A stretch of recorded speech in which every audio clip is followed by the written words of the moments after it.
The good news was this storm did not snarl travel as much as expected, but for people flying in or out of the Elmira Corning Regional Airport today, there were some cancellations and delays. WENY's Tanja Rekhi talked with travelers, some anxiously awaiting reuniting with loved ones for Thanksgiving. Tanja? Renata, 2 flights were canceled this morning and 10 were delayed. We mostly saw problems with flights going to and from Philadelphia. A good chunk of people I talked to connected there. One traveler's trip ended at 27 hours. Scott Irway is in the Air Force and he's finally home.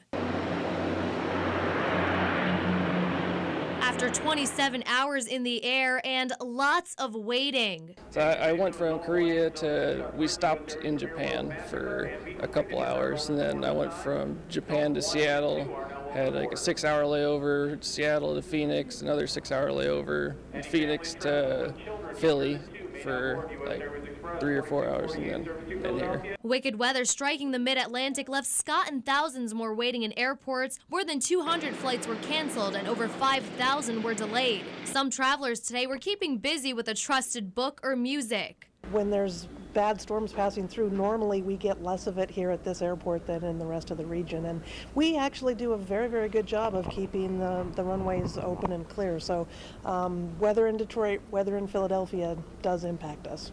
Flights to and from Philadelphia were delayed an average of nearly 2 hours. Eleanor Cicerci is flying out to her family in Charleston, which connects in Philadelphia. I'm fortunate. I had a long lead time, a long layover in Philadelphia, so I will be able, I think, to get to Charleston tonight, and that's good because I'm cooking. And she's off.